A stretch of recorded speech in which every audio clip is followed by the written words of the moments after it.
مگر وہ منتظر تھے کہ اس کا بدن سوج جائے گا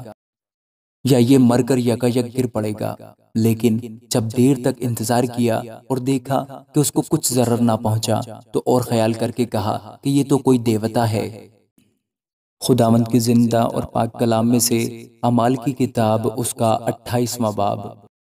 جب ہم پہنچ گئے تو جانا کہ اس ٹاپو کا نام ملیتے ہے، اور ان اجنبیوں نے ہم پر خاص مہربانی کی، کیونکہ می کی جھڑی اور جاڑے کے سبب سے انہوں نے آگ جلا کر ہم سب کی خاطر کی۔ جب پولس نے لکڑیوں کا گٹھا جمع کر کے آگ میں ڈالا تو ایک سانپ گرمی پا کر نکلا اور اس کے ہاتھ پر لپٹ گیا۔ جس وقت ان اجنبیوں نے وہ کیڑا اس کے ہاتھ سے لٹکا ہوا دیکھا تو ایک دوسرے سے کہنے لگے کہ بے شک یہ آدمی خونی ہے، اگرچہ سمندر سے بچ گیا تو بھی عدل اسے جینے نہیں دیتا۔ پس اس نے کیڑے کو آگ سے جھٹک دیا اور اسے کچھ ضرر نہ پہنچا، مگر وہ منتظر تھے کہ اس کا بدن سوج جائے گا یا یہ مر کر یکایک گر پڑے گا، لیکن جب دیر تک انتظار کیا اور دیکھا کہ اس کو کچھ ضرر نہ پہنچا تو اور خیال کر کے کہا کہ یہ تو کوئی دیوتا ہے۔ وہاں سے قریب پبلیوس نام اس ٹاپو کے سردار کی ملکہ تھی۔ اس نے گھر لے جا کر 3 دن تک بڑی مہربانی سے ہماری مہمانی کی، اور ایسا ہوا کہ پبلیوس کا باپ بخار اور پیچش کی وجہ سے بیمار پڑا تھا۔ پولس نے اس کے پاس جا کر دعا کی اور اس پر ہاتھ رکھ کر شفا دی۔ جب ایسا ہوا تو باقی لوگ جو اس ٹاپو میں بیمار تھے آئے اور اچھے کیے گئے، اور انہوں نے ہماری بڑی عزت کی اور چلتے وقت جو کچھ ہمیں درکار تھا جہاز پر رکھ دیا۔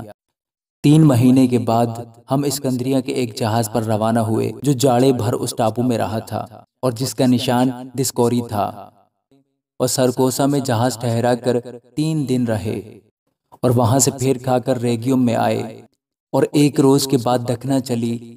تو دوسرے دن پتیولی میں آئے۔ وہاں ہم کو بھائی ملے اور ان کی منت سے ہم 7 دن ان کے پاس رہے، اور اسی طرح روما تک گئے، اور وہاں سے بھائی ہماری خبر سن کر اپیوس کے چوک اور 3 سرائے تک ہمارے استقبال کو آئے، اور پولس نے انہیں دیکھ کر خدا کا شکر کیا اور اس کی خاطر جمع ہوئی۔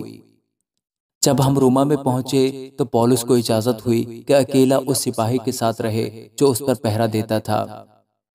3 روز کے بعد ایسا ہوا کہ اس نے یہودیوں کے رئیسوں کو بلوایا، اور جب جمع ہو گئے تو ان سے کہا، اے بھائیو، ہر چند میں نے امت کے اور باپ دادا کی رسموں کے خلاف کچھ نہیں کیا، تو بھی یروشلم سے قیدی ہو کر رومیوں کے ہاتھ حوالہ کیا گیا۔ انہوں نے میری تحقیقات کر کے مجھے چھوڑ دینا چاہا، کیونکہ میرے قتل کا کوئی سبب نہ تھا، مگر جب یہودیوں نے مخالفت کی تو میں نے لاچار ہو کر قیصر کے ہاں اپیل کی، مگر اس واسطے نہیں کہ اپنی قوم پر مجھے کچھ الزام لگانا تھا۔ بس اس لیے میں نے تمہیں بلایا ہے کہ تم سے ملوں اور گفتگو کروں، کیونکہ اسرائیل کی امید کے سبب سے میں اس زنجیر سے جکڑا ہوا ہوں۔ انہوں نے اس سے کہا، نہ ہمارے پاس یہودیہ سے تیرے بارے میں خط آئے، نہ بھائیوں میں سے کسی نے آ کر تیری کچھ خبر دی، نہ برائی بیان کی، مگر ہم مناسب جانتے ہیں کہ تجھ سے سنیں کہ تیرے خیالات کیا ہیں، کیونکہ اس فرقہ کی بابت ہم کو معلوم ہے کہ ہر جگہ اس کے خلاف کہتے ہیں۔ اور وہ اس سے 1 دن ٹھہرا کر کثرت سے اس کے ہاں جمع ہوئے، اور وہ خدا کی بادشاہی کی گواہی دے دے کر اور موسیٰ کی توریت اور نبیوں کے صحیفوں سے یسوع کی بابت سمجھا کر صبح سے شام تک ان سے بیان کرتا رہا، اور بعض نے اس کی باتوں کو مان لیا اور بعض نے نہ مانا۔ جب آپس میں متفق نہ ہوئے تو پولس کے اس ایک بات کہنے پر رخصت ہوئے کہ روح القدس نے یسایہ نبی کی معرفت تمہارے باپ دادا سے خوب کہا کہ اس امت کے پاس جا کر کہہ کہ تم کانوں سے سنو گے اور ہرگز نہ سمجھو گے، اور آنکھوں سے دیکھو گے اور ہرگز معلوم نہ کرو گے، کیونکہ اس امت کے دل پر چربی چھا گئی ہے، اور وہ کانوں سے اونچا سنتے ہیں، اور انہوں نے اپنی آنکھیں بند کر لی ہیں، کہیں ایسا نہ ہو کہ آنکھوں سے معلوم کریں اور کانوں سے سنیں اور دل سے سمجھیں اور رجوع لائیں اور میں انہیں شفا بخشوں۔ بس تم کو معلوم ہو کہ خدا کی اس نجات کا پیغام غیر قوموں کے پاس بھیجا گیا ہے، اور وہ اسے سن بھی لیں گی۔ جب اس نے یہ کہا تو یہودی آپس میں بہت بحث کرتے چلے گئے، اور وہ پورے 2 برس اپنے کرائے کے گھر میں رہا، اور جو اس کے پاس آتے تھے ان سب سے ملتا رہا، اور کمال دلیری سے بغیر روک ٹوک کے